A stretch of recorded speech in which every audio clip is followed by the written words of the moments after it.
Welcome to SLP Nerdcast. I'm Kate. And I'm Amy, and we appreciate you tuning in. In our podcast, we review and provide commentary on resources, literature, and we discuss issues related to the field of speech-language pathology. You can use this podcast for ASHA CEUs. Visit our website for other courses, including live courses, webinars, blog posts, and SLP Masterclasses available for graduate level credit. SLP Nerdcast is committed to improving continuing education in our field through affordable pricing and open access libraries. You can support our work by leaving a review, referring a friend, making a one-time contribution on our website, or subscribing.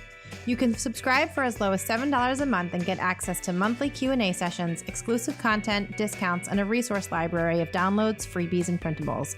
Want unlimited access to ASHA CEU courses? There's an affordable subscription for that too. For more information, visit us on our website or contact us anytime on Facebook, Instagram, or at info@slpnerdcast.com.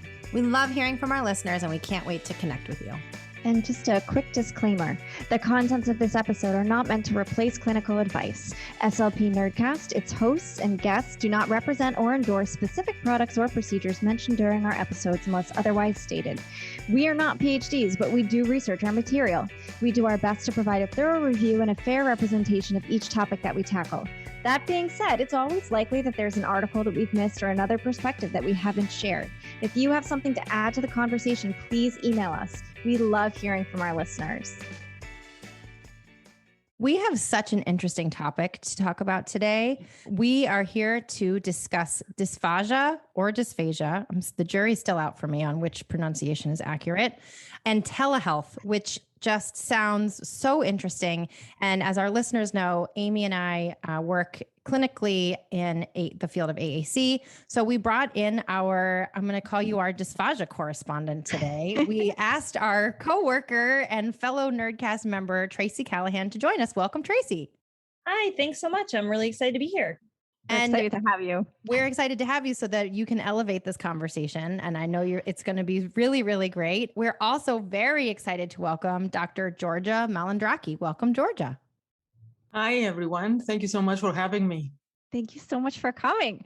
You are here to discuss swallowing and telehealth. Before we get started, can you tell us just a little bit about yourself? Well, I'm a speech language pathologist, just like you guys as well. And I'm a board certified specialist in swallowing disorders. But I'm also an associate professor in speech language and hearing sciences at Purdue University, where I have developed the Purdue IEAT lab. It is a lab that deals with the study of swallowing physiology and neurophysiology across the lifespan. And a secondary focus, which has become a rather primary focus in the last few years, and definitely since the pandemic started, has been the area of telehealth as well. So I'm very excited to be here today and to be discussing this topic with all of you. I have so many questions. I know we all do. But before we get into the good stuff, the powers that be require that I read aloud our learning objectives as well as our financial and non-financial disclosures. So if you're listening, I'm sorry that this is a required piece. Asha makes me read it. So stick with us and we will get to the good stuff in a minute. Learning objective number 1, describe basic regulatory guidelines for the safe use of telemanagement of dysphagia. Learning objective number 2, identify basic practical and clinical guidelines for the safe use of telemanagement of dysphagia. Learning objective number 3, summarize the research evidence available for the use of telehealth for dysphagia management. And learning objective number 4, describe new developments in wearable technologies for the telemanagement of dysphagia. Disclosures. Georgia's financial disclosures. Georgia is an employee of Purdue University and receives a salary and grants to support her work. Georgia also receives grants from the National Institute of Health related to work in telehealth. Georgia is the co-founder of a Purdue-initiated startup. Georgia's non-financial disclosures. Georgia is a member of and the president-elect of the Dysphagia Research Society. She is also the Indiana Speech and Hearing Association co-chair of the Telehealth Task Force. Kate, that's me. I'm the owner and founder of Grandbois Therapy and Consulting LLC and co-founder of SLP Nerdcast. My non-financial disclosures, I'm a member of ASHA SIG 12 and serve on the AAC advisory group for Massachusetts Advocates for Children. I'm also a member of the Berkshire Association for Behavior Analysis and Therapy, Mass ABA, the Association for Behavior Analysis International, and the corresponding Speech Pathology and Applied Behavior Analysis Special Interest Group. Amy, that's me. Financial disclosures. I'm an employee of a public school system and co-founder of SLP Nerdcast. And my non-financial disclosures are that I'm a member of ASHA of SIG 12, and I also serve on the AAC advisory group for Massachusetts Advocates for Children. Hi, I'm Tracy. I am an employee of SLP Nerdcast. I own a private practice, and I'm the owner of an online learning platform called Guest Monster Games. My non-financial disclosures, I'm a member of ASHA and the corresponding special interest group, SIG 13 for dysphagia. I'm also a certified lactation counselor through the Academy of Lactation Policy and Practice. All right, we've made it. Thanks for sticking with us, listeners. It's so long. We try to make it shorter every time, but we just can't. But here we are on the other end. On the other end. Georgia, could you start us off by telling us a little bit about that first learning objective? What are the rules? How can people be safe around telemanagement of dysphagia? Yeah, then this is a good question. It's a good first question as well, because a lot of times clinicians tend to want to know about how can I do it clinically without necessarily looking at kind of the prerequisites before you look at clinical effectiveness or clinical adaptations. And I consider some of the regulatory guidance a little bit as a prerequisite. So before you start thinking about clinical adaptations, I think it is important to think about laws and regulations that surround, for example, patient privacy and confidentiality, which is one of the biggest risks whenever you use the internet. So whenever you use telehealth, that's one of the added risks that we have to address. And when we talk about dysphagia management specifically, a lot of clinicians also have safety concerns about their patients. So by abiding by regulatory laws and guidelines, you're actually also protecting yourself or mitigating some of the safety concerns and risks as well. So things like, as I said, making sure that you abide by privacy and confidentiality laws, for hospitals and clinical settings, the HIPAA law, the FERPA law when we're talking about schools.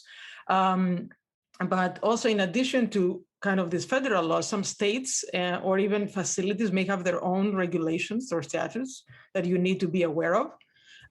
So that's another thing that you need to explore. So depending on the state you work in or the facility you work in, it is important to investigate, talk to your risk management team maybe, or do legal counsel if you cannot find the information by yourself.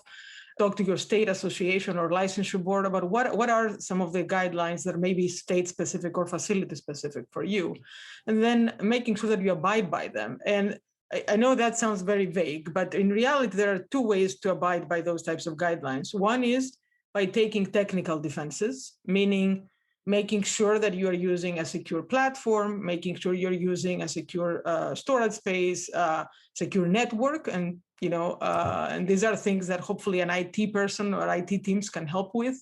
And then the second pathway to secure that you are abiding by these regulations is to ensure that you have a consenting process in place. So both ASHA and the American Telemedicine Association, as well as state associations, highly recommend that you have a consenting process in place.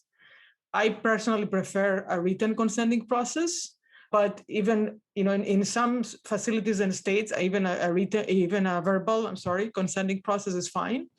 So irrespective of what you will be using, I think it is important that you let the patients know about the risks, the benefits, your qualifications to use this new service delivery model for many people, right?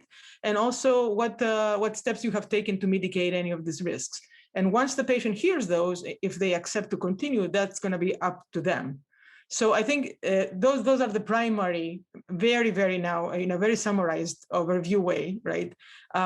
These are some of the basic regulatory things that we need to think about at first. So privacy and confidentiality laws, the consenting process, technical defenses, licensure requirements as well. That's a third thing that we need to think about, depending on the state we work in. A lot of licensure laws have been relaxed during the pandemic, but that doesn't mean that all states allow interstate, practices. So you also, that's something you also have to check with your state licensure board. And ASHA has some really great resources. I'm happy to provide some of these links if you guys don't have them already for your audience.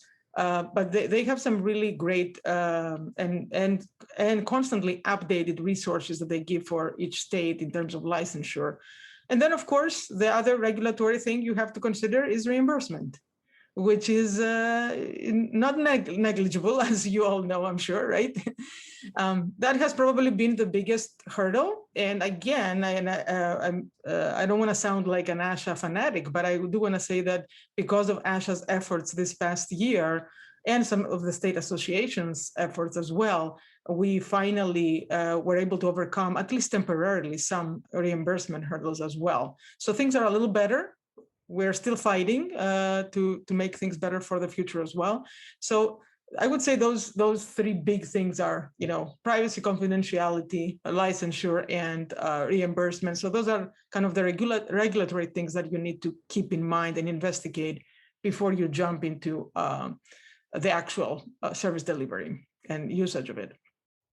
And I think one thing that's really exciting is that we're able to continue to provide services to patients that really need it, because just because there's a pandemic doesn't mean that people don't need dysphagia therapy. So I think that it's been a really useful tool for those of us maybe who didn't use it before, but now I find that I really like it. It's a really, really great tool. That's great to hear. I've heard mixed things from clinicians. Some people like you really love it and want to continue using it. I would say probably at least half of the clinicians I talk to are belong in this category, but there are still a few that either very negative or they don't really know, aren't sure.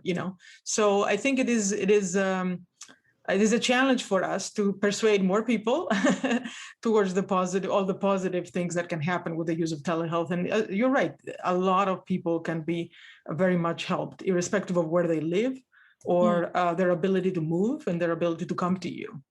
Exactly. A lot of the patients that I see either live in a more rural area and the transportation is very difficult for them to coordinate, or physically the commute itself into a clinic is so taxing that by the time they get there, that they can't really do their best work. So I think it's a great tool, and I'm excited to continue to use it. So I have an obvious question. So we were talking about telehealth as an overarching modality or service delivery model. Mm-hmm. And there's obviously, the person on the other side of the Zoom screen can present with any myriad of, this, articulation, thinking of like the classic speech therapy scenarios where your client or patient is engaged and looking at the camera, and you're able to create some sort of therapeutic environment two-dimensionally. So, and again, this is not my area, but when I think of dysphagia, I think of how physically hands-on it is. And I think of the risk of aspirating and how I'm not there to give the Heimlich, or I don't know, there just seems like this extra super scary component. So you already have this service delivery model of telehealth, which is really different and challenging in a lot of ways, but then you add dysphagia onto that. And I'm very intimidated by this, even as an idea, and it's not something I do clinically. What can you tell us about that? Yeah, thank you for asking that question. And that's probably the most common question I get. So I will answer to the safety part first, because I feel like that's kind of the core of your question. And then let me know if I left anything out, and I'll try to address the first part as well. What I want to say about safety, I understand. I partly understand these concerns, but I do understand, especially when they come from somebody who hasn't been doing this in a regular basis.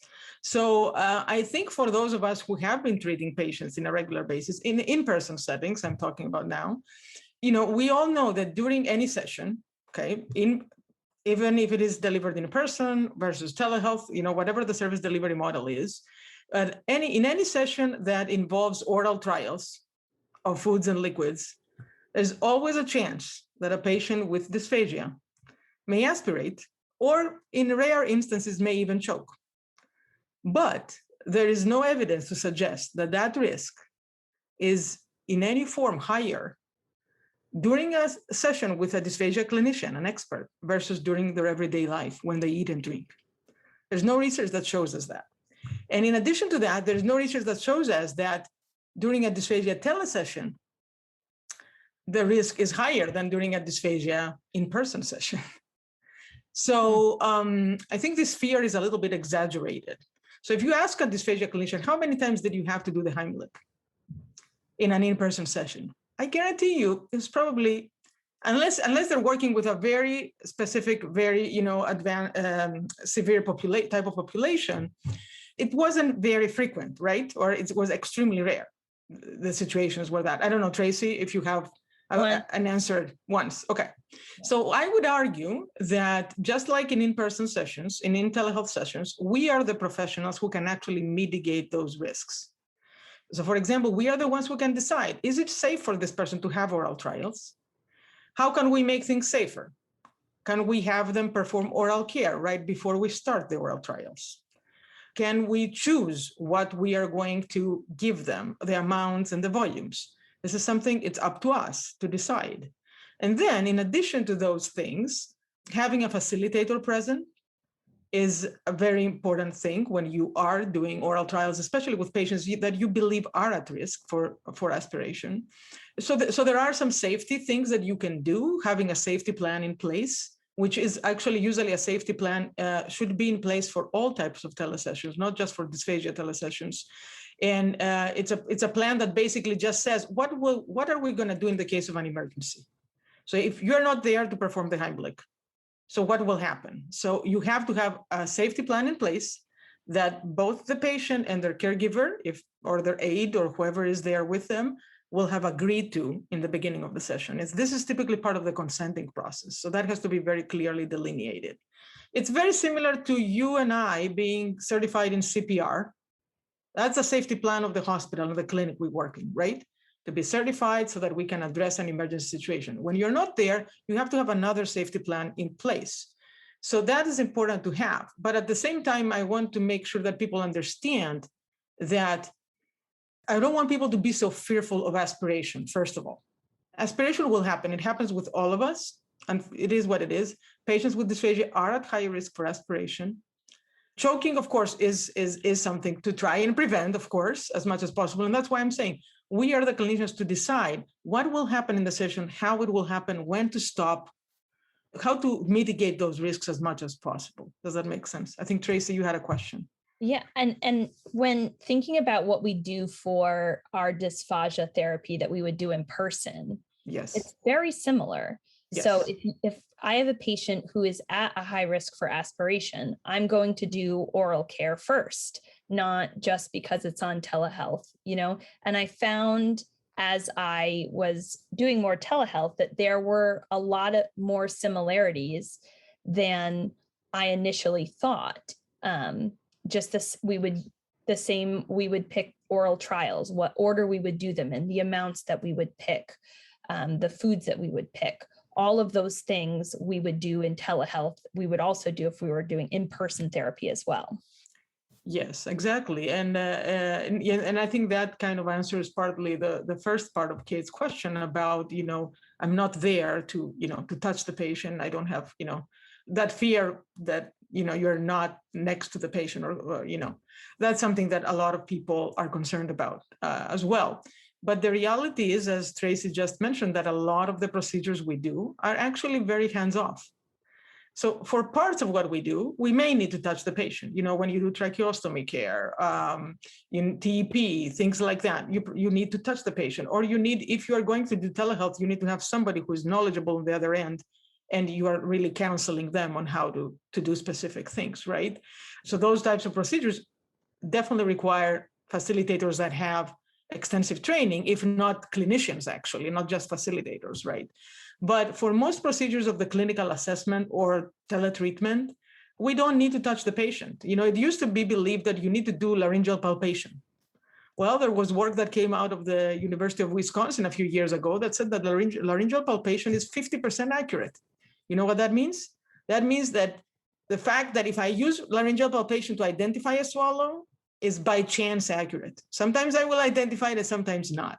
And actually, I would argue that with telehealth, because there are things you can do like putting a tape on the thyroid notch, moving the camera on an angle that you can see really well, moving the camera really close to the head and neck in a diagonal way. I can actually visualize the swallow sometimes. I feel better than I could in person sometimes. Not with all patients, of course. There is, there is variation, but definitely, I had stopped using laryngeal palpation the last few years anyway, so I don't use it now. I don't feel that I'm missing anything.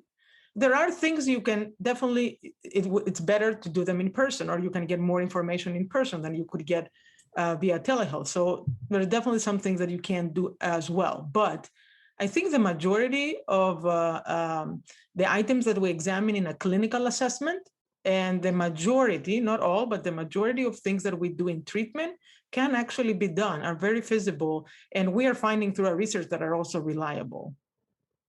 That was going to be my next question about the research. So, I mean, I feel like, our familiarity with telehealth has increased dramatically over the last year because we were we were thrown into it.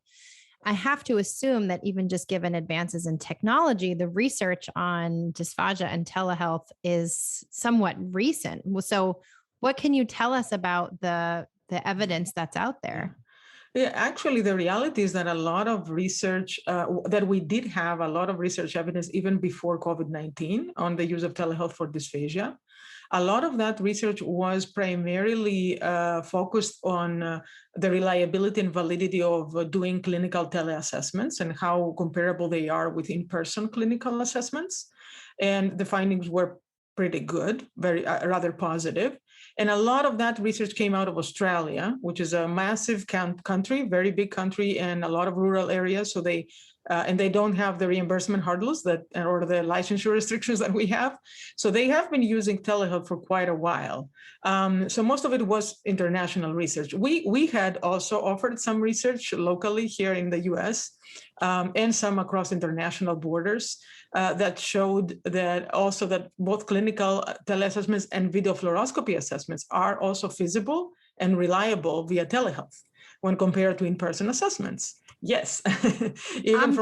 That's so surprising.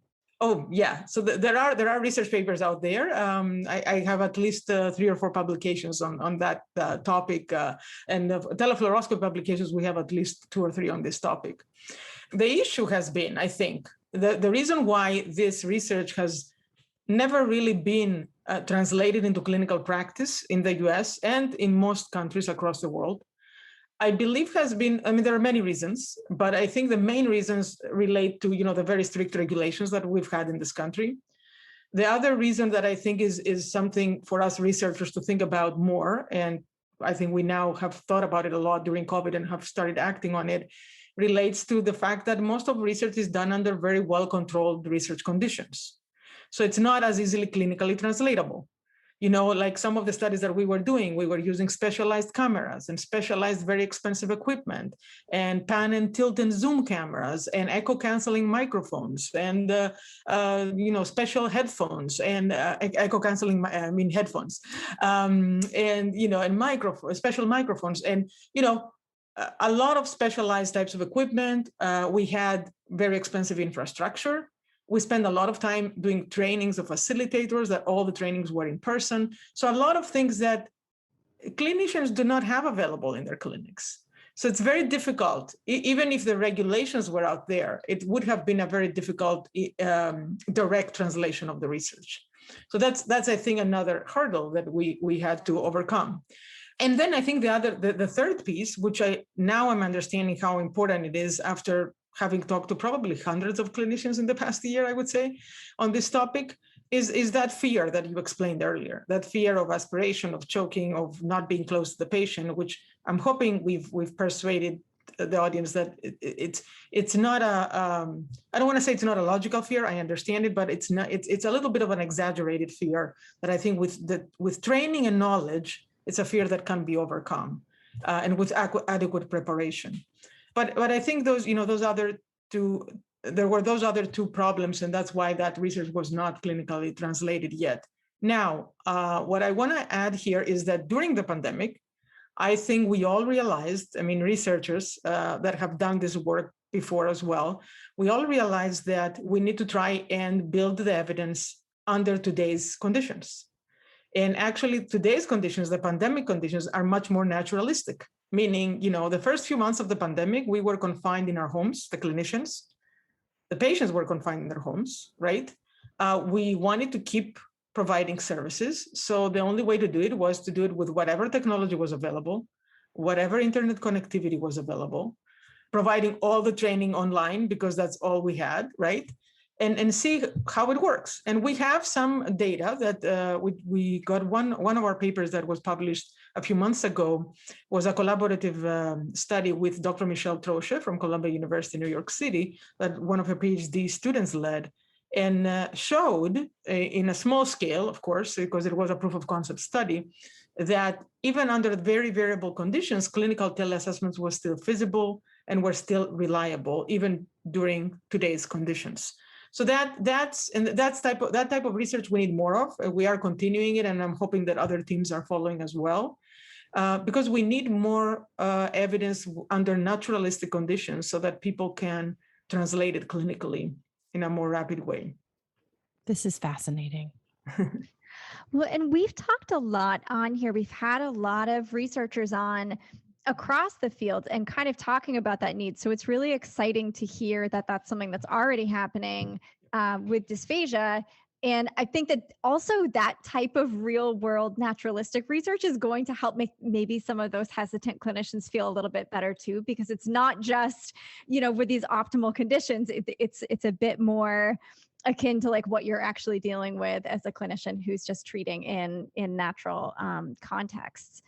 I wonder if this is a nice segue into talking about wearable technologies for telemanagement.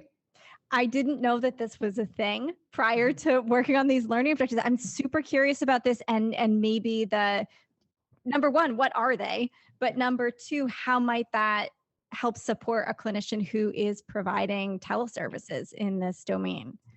Yeah, no, thank you for the question.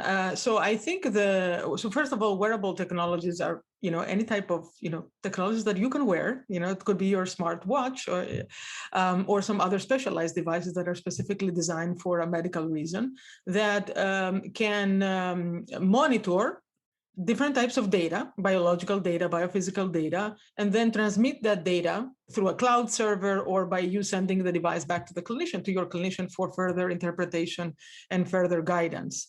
So we had seen, even before the pandemic, the initial development of different apps that people could use at their home setting, for example, to monitor adherence of different exercises. So that's not new. That was happening even before the pandemic, and those apps are available for people to purchase. Most of them, I believe, some of them may be free. Some of the simplest ones. So that was one possibility for patients that was even available even before the pandemic. Now, also, there have been several devices that have been developed in the past few years. For example, I don't know if you guys are familiar with the IVA oral performance instrument, which is a device that you can measure tongue strength and you can do tongue exercises with. It is a rather pricey device, but it is a device that has a patient. There's some like biofeedback information on that. Yes. And there are, what I was going to say is there are two devices. The one is for the clinician and one is for the patient that they can take home. It is still, even the patient device is not cheap, is not economical. So that's one consideration that we have to think about. But those types of devices now connect to a cloud server so that the data that are collected at the home setting can be transmitted to the clinician via those cloud servers. And there are similar devices out there as well. So this is an area that we have been very interested in since I started working here at Purdue. We have been able to develop with some collaborators a couple of different wearable technologies. The first one that is closer to commercialization is a wearable surface electromyography device. It's kind of like a sticker device that goes on the neck and can monitor muscle activity when the patient is performing their exercises. The device is connected through a wireless unit to an app or a software on your computer or your phone that gives you biofeedback, just like the IOP, as we talked about earlier. And so the patient can actually see in real time how they're doing their exercises. And then the data are also transmitted to the clinician through a cloud server for further review and interpretation. Now, a lot of these devices, like the ones that I've been talking about, we have been developing, are under development, so they're not available yet. But definitely, I believe the future is bright. There are other wearables out there with similar capabilities. So they give the capability to collect some data at the home setting and transfer the data to the clinician for further review. And I think that is the advancement and further development of these types of devices is not only good for telehealth. I think it is important for in-person care as well.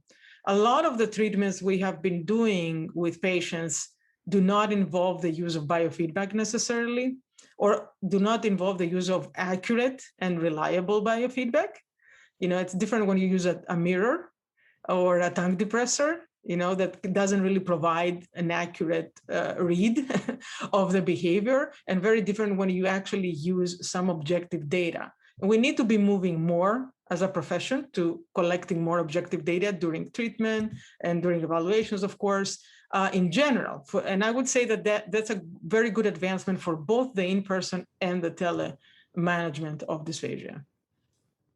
And then just to comment on that, what's great about having that data is that it can be really helpful for not only patients and for the clinicians, but also like caregivers. It's good for everybody to see that there's progress being made, that, that it is increasing. Some of these you can chart and see progress with a graph, which can be really rewarding. So sometimes when doing these different exercises, it can be a little bit boring, but having that type of feedback and taking that kind of data can be a really helpful tool to help encourage the patient or person to kind of press on with the exercises and activities. Yeah, absolutely. It has actually been found that use of exercises improves adherence for sure. At the same time, if as a field we want to move forward to a less symptomatic treatment approach and a more physiological treatment approach, we need to be using exercise physiology principles. And those principles are telling us that we need to be working towards targets. If we don't have targets, you will only be able to improve the patient to a specific level, and then that will be it. You will get a plateau very quickly. So I think that's another very important reason to continue working in this domain of developing more and more accurate and also affordable devices, because I think that's the biggest problem. The biggest problem is because this is a very small market compared to, markets of other things that, make a lot of money for people. Unfortunately, these devices end up being very costly. And right now, not many of them, if any, are reimbursable. So these are hurdles that we have been working on, and we need to be working on more. I know that Kate and Amy both really love data. Data is probably one of their favorite things. So it's devices true. that are able to provide really specific and objective data, I think are wonderful. But also when we think about when we're doing therapy, to know the improvement is there, other than just they were able to swallow X number of bites over 3 sessions, it's good to have some measurable numbers. Absolutely. Yep. Can you tell us a little bit about any specific adaptations so I'm just thinking about a clinician who might be listening to this, who has experience doing this kind of treatment in person and is interested, maybe they live in a rural area or they're interested in exploring telehealth. What are some of the specific adaptations that a practicing clinician might need to consider when setting up telehealth for maybe the first time or the 5th time or the 10th time? Yeah. So first of all, I would say just to make sure I repeat it enough, that all the prerequisites that we talked about the regulatory guidelines, the infrastructure, and all of those things, those need to come first, and all those considerations. And once those have been taken care of, I think there are actually relatively simple, but a little bit time-consuming adaptations that people can do. Meaning, I think the biggest thing that you need to understand and do is that you will need some time to prepare materials. In telehealth, unlike in in-person services, most of the times you need to make sure that the patient has the list of items you need them to have in front of them before the session starts. In the clinic, you can grab something if you forget something. Usually you have pockets, right, full of stuff, or drawers full of stuff. So you can easily, choose something else or have a plan B of what you want to try or how you want to do things. With telehealth, you have to be pretty well prepared for both plan A and plan B. So that's the biggest thing. So I would say you need to spend some time in the beginning, if we're talking just about clinical adaptations, for example, to maybe prepare some online materials or purchase some online materials. There's so many things nowadays available. Create online forms and use secure platforms to deliver those forms. Case history forms, or things like you may be using the E10 or other quality of life instruments. You may be using the MoCA or other, cognitive screens, whatever, whatever you use, you will need to make sure that you are using the appropriate electronic form if you are going to be transferring into an electronic or a remote environment only. So those types of things need a little bit of preparation. So I think that's something that clinicians need to think a little bit about more. Also, in terms of the items that you will need in the clinical assessment. So what we have done is we have prepared like very cheap telehealth kits. And we usually send a list of items to the patient. And if they cannot collect all the items that we believe are necessary, then we will consider sending them that very small telehealth kit so that they can have the items we need them to have in front of them in case they didn't have them at the home setting. At the same time, you need to be a little flexible because they may have something similar to what you wanted to try, but not exactly what you wanted to try. So you can decide how flexible you want to be. And again, this takes a little bit of preparation and communication beforehand. So there is some initial time that has to be spent. The good thing, I think, and those of you who have done telehealth, you know this well, is that once you prepare once, you usually have material for quite a few more patients, right? So of course you need to make adaptations and you need to change a few things and a few of your stimuli and things like that. But especially for dysphagia care, things are relatively standard. Of course, the way you do things change, but typically the types of things you do are not that different. And they're not there's not an exhaustive list that you can't really possibly prepare materials for most of it. So I think preparation is a big thing. And then when it comes to the actual clinical application, the important thing is to be able to have the materials you need and to be able to see and hear well what you need to see and hear. So you have to check to make sure that the internet connectivity is adequate. And this is something that we extensively talk about in some of the webinars I gave for ASHA, and also some of the papers the guidance papers that we published this past year. So for those of you who are interested in learning more about it, and testing then, as I said, the internet connectivity and the technology that the patient has to make sure that you have the adequate audio and video for what you need to see and hear. When it comes to the actual, down to the day where you actually have to do the assessment, simple things, for example, like moving, I think I mentioned earlier, like moving the head diagonally and moving the camera close to the patient so that you can see the head and neck well, putting a tape on the thyroid notch helps with visualization of the swallows. It's not perfect, but it can be helpful. Making sure that you use clear cups. And I like to use measuring cups so that I can see how much volume is being consumed as well of the different materials. Simple things like that can actually enhance the process really well. The other thing I really like using, especially for swallows or any type of oral trials that the patient is doing, I like having a second camera. And by second camera, I don't mean going out and purchasing an expensive, second external camera.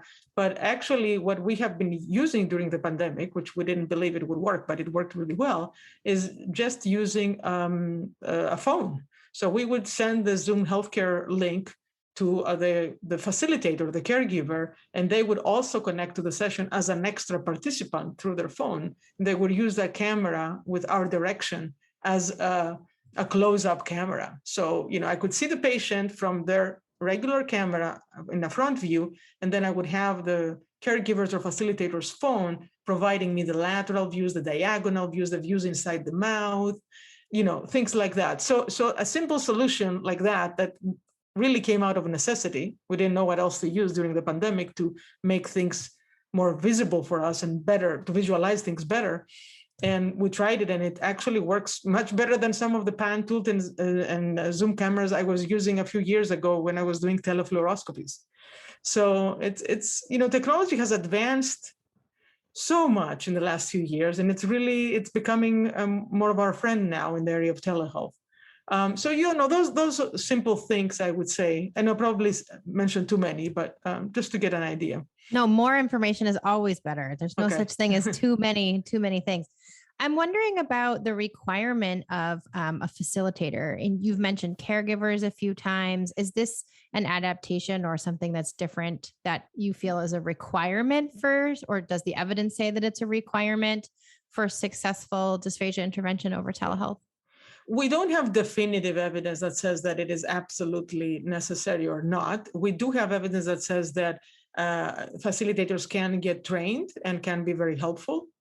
What I would tell you based on my experiences is that for clinical assessments, I consider a facilitator, I make it a requirement that a facilitator is present, because there are many parts in the clinical assessment, like, for example, I want to try and test sensory responses. I want to try as part of the cranial nerve examination, or I want to try and test strength responses to the best of our ability, of course.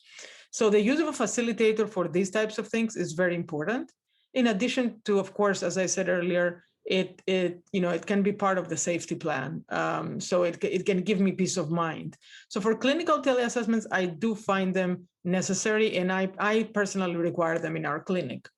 For teletreatment sessions, there could be situations that they're not absolutely necessary, but I think that will depend highly on the age of the patient, their cognitive status, their general health status, and very importantly, on what has been decided as the safety plan and agreed upon as the safety plan. Because if your safety plan says that there will be a facilitator there, and that is what the patient has agreed to, then you need to have a facilitator present. But that's not necessarily required if that's not what the safety plan says. So a lot depends on all these other factors plus the safety plan as well. And one thing I want to mention, it's not related to facilitators, but because I feel like I'm talking about teleclinical assessment and teletreatments, and I'm not talking about instrumental assessments at all. I don't want people to think that I believe that we don't need instrumental assessments by any means. They're a very big part of what we do, very, very important. Right now, there are ways to use telehealth for instrumental assessments, but those ways are either very expensive. And, for example, for televideo fluoroscopy, you need to get buy-in from radiology as well to buy specialized equipment to do that. And in addition to that, they're not assessments that you could do from the home setting. So until we develop that X-ray. I was trying to picture what that would look like. Yeah. So we don't have that ability yet. But, but if you wanted to do it, for example, from a big hospital to a rural hospital or something like that, that is possible if the technology is there. It is expensive technology, so that's one barrier, but that is a possibility. The other possibility for tele-instrumental assessments is to use asynchronous telehealth, which means, somebody conducts the assessment in real time, and if they want a second opinion or another more experienced clinician to take a look and give them further interpretation, to store and forward it, or basically save it and transfer it in a safe way to another clinician for later review. So that's a possibility as well. There are billing issues there and complexities in that case, but there are ways to do those types of things. So I just wanted to make sure I touched base on that, because I realized I was talking only about two things, and I didn't want people to think, oh, she doesn't do instrumentals. That's not at all true. No, we appreciate that. I think one question we had, kind of to back up even further from what we've been talking about, how do you figure out who is a candidate? Is everybody a candidate as a patient for teleservices? If not, kind of how do you figure that out? Or what are some questions a clinician should be asking themselves if they're curious? Yeah, no, I think that's also a very good question. And it is also a very common question. And one thing that I tell clinicians is that, because a lot of people say, what types of patients are candidates? And there's not really a good response for that question, because it's not about the type of or the diagnosis of the patient. It's really about a process of thinking of who could actually do this and benefit from this. And we are developing an algorithm that will be published very soon in SIG 13 Perspectives. So hopefully it will be available to many clinicians to see very soon. But in this algorithm, we're using a 4-step approach. So this is what I'm thinking. So usually when I have a patient and I'm thinking, are they a candidate for telehealth, irrespective of their diagnosis, okay, or severity, I will first think about some very initial telespecific factors. So for example, do they have adequate enough hearing and vision and alertness to be able to attend a 30-minute, 45, an hour session, whatever I believe this patient needs, right? Are they able to be positioned in front of a camera for a specific amount of time so that I can see and hear what I need? And are they capable to consent? Or do they have a proxy who can consent for them, and go through the consenting process? So those are kind of the more general telespecific criteria that are true across different settings, not just for dysphagia, right? If the answer to all of this is yes, then I move to the next step and I say, okay, now let me see, do I have the infrastructure available? Do I have, especially at the patient's end, adequate connectivity and technology available? If not, could I get services that will give them the technology? So for example, just like you guys have AAC lending libraries, we're starting to have telehealth lending libraries with iPads and things like that we give out to patients. If the answer is yes, then I move to the third step of the process and questions, which is now I'm asking about the clinical factors. Do I have all the materials I need to do what I need with the patient? Or can I give them the material? Can I provide that to them? If the answer is yes, then I go to my last question, which is a facilitator available, able, and willing to help and to act in the case of an emergency? And again, this is not absolutely necessary at all times, but for dysphagia telemanagement, I very highly recommend it. And if a facilitator is not available, does that mean that the patient is not a candidate? Not necessarily. It will depend, as we said earlier, on age, medical status, cognitive status, and what is the emergency plan situation. Is something else we could do if a facilitator is not there, if an emergency were to occur. So it is a multi-step process that you have to think about, instead of thinking about this patient versus this diagnosis versus this age group. It's really more of a process. Does that make sense? It makes a lot of sense. And I think, you already made the point, but just to sort of restate it, I think that so many of the things that you're talking about are applicable broadly when we think about telepractice in general. Like these are, the infrastructure questions that you should be asking yourself. You should have these things in place. You should have a way of assessing, the hardware capabilities of your client. Like just the very logistical pieces really do need to be ironed out before you even get to the clinical piece sort of at all. Yeah.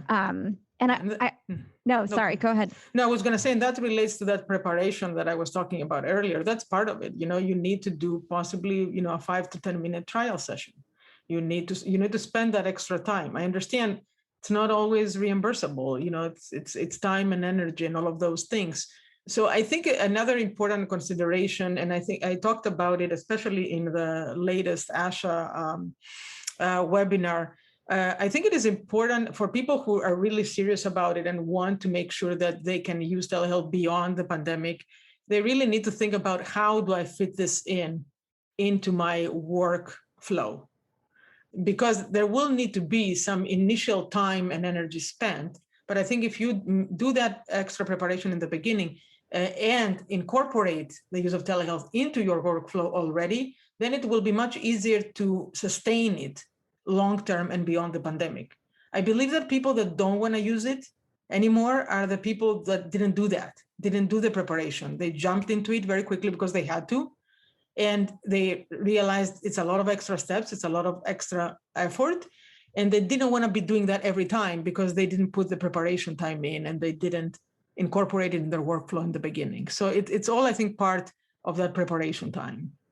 Well, and I think too, you've talked about your specific institution, but I think that, that's something else to think about. It's just at the institutional level. If you're working somewhere, can you recruit, because some of this stuff you could potentially allocate these jobs to other people and kind of divide the workload up a little bit. That makes it feel a little bit more manageable. Like, one person can come up with, a bunch of sample bandwidth, even just really logistical stuff. Like, is your bandwidth this? Go on here and check it. Yep. And so doing that at an institutional level, I think it's probably absolutely. maybe makes the workflow better.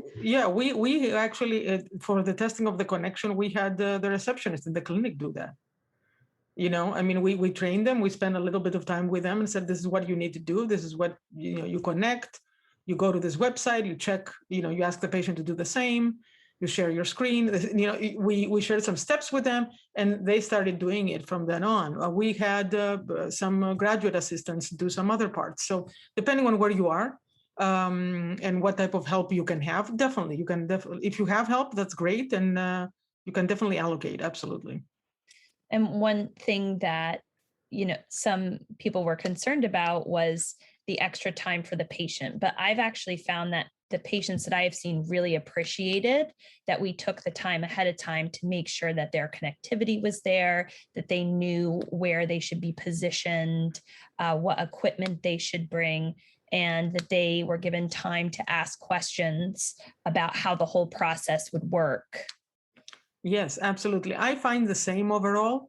As I said earlier, there are always some people that it doesn't work for them, and especially, I don't know about in what states you guys are located, but here in Indiana, we had a little bit of trouble with some of the older folks. Not all of them, but with some of them. So that was actually a challenge that we had to address. So we had to create step-by-step instructions and do more trial sessions with them and all of those things. And then after that, it worked much better. But overall, I feel like it's actually in the context of all the time that is allocated to a session from the patient's perspective, it's a time saver because they don't have to drive to the clinic. They don't have, some of our patients drive from far away. So that's a big time saver and energy saver and money saver too. So I think they have appreciated some of those components as well.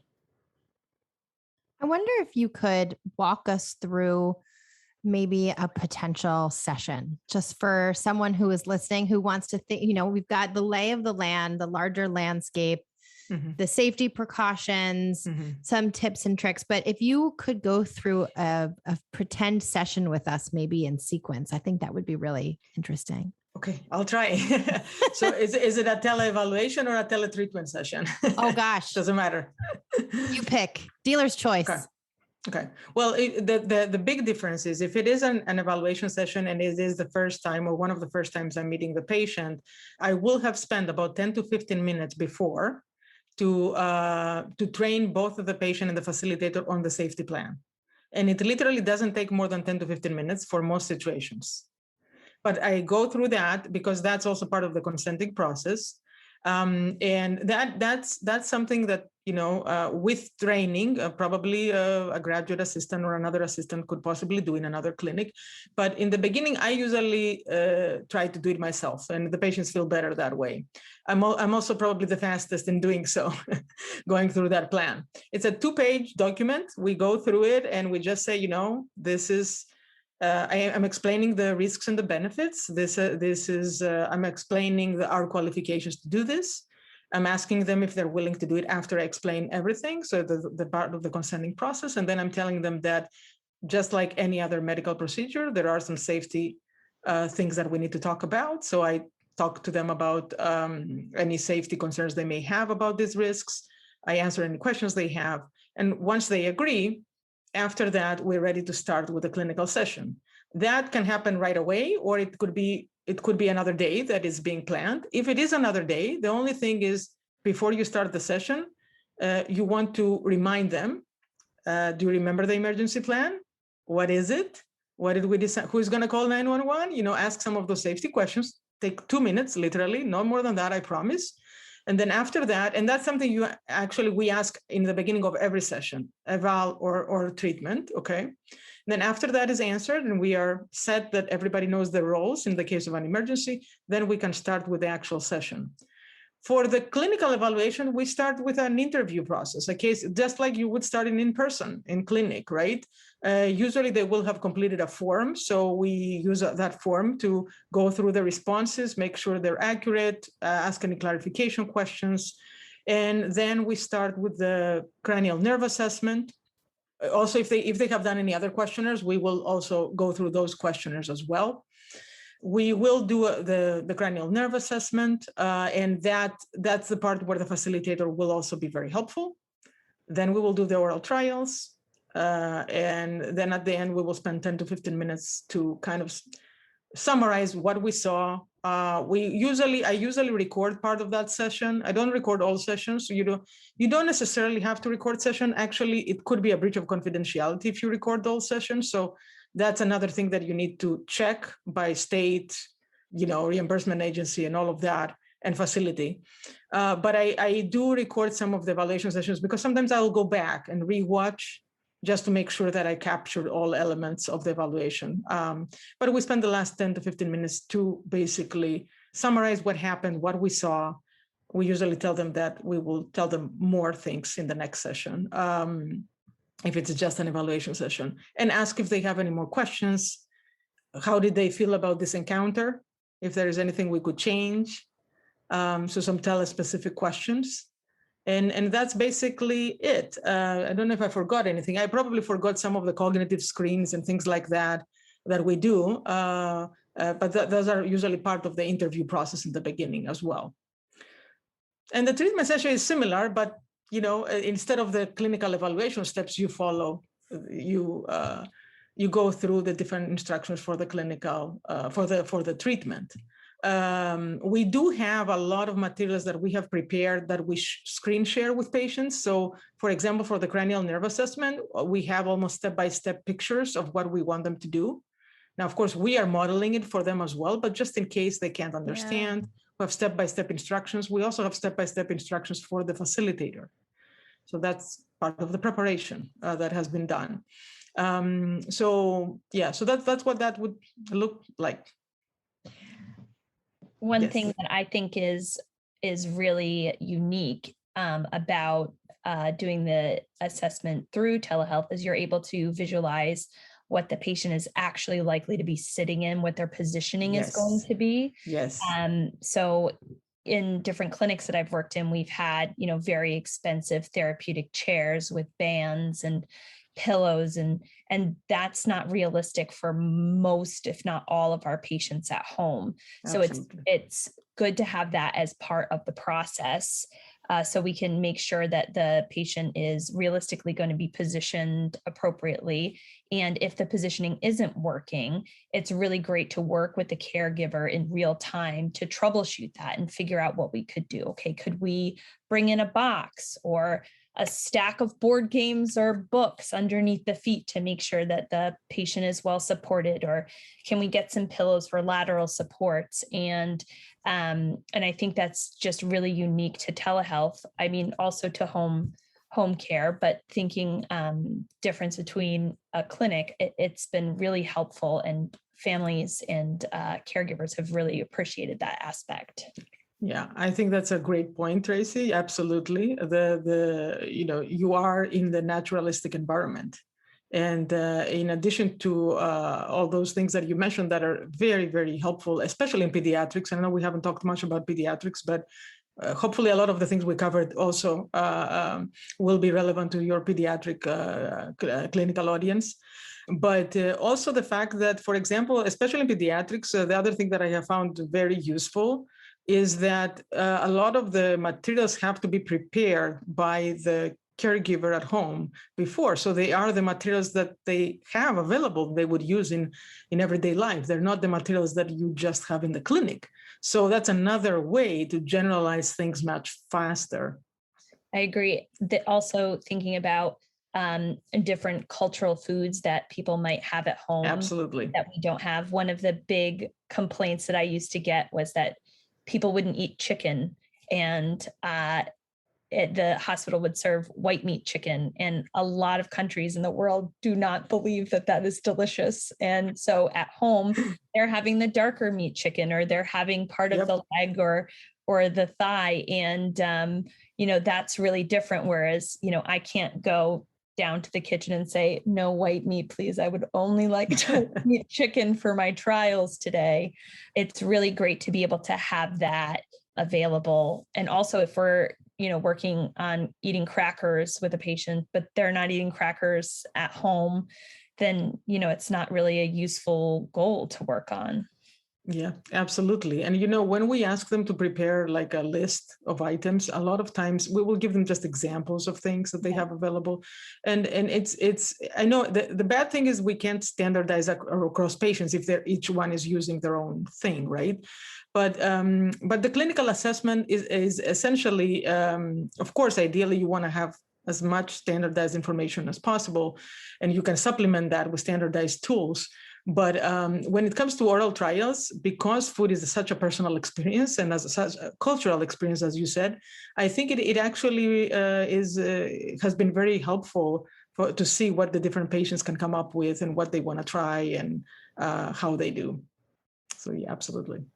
In our last minute or two, okay, do you have any words of wisdom, if you could, in reaching through the headphones to a clinician who is maybe just starting this clinical adventure? Do you have any last pieces of advice? That's a pretty heavy question. No pressure. No pressure at all. Yeah. Right. Yeah. No, I mean, I would say that as anything else that is new and requires a new skill, it needs time to be learned, but it's definitely something you can learn. And it needs time and investment, just like anything other new skill that you would like to learn. So I would just recommend making sure to spend the time. Nowadays, there are many resources available, many webinars available. I believe there are going to be more and more trainings available in the upcoming months and years on this. Finally, because of COVID, that was probably the silver lining, graduate programs and incorporating this in their curricula.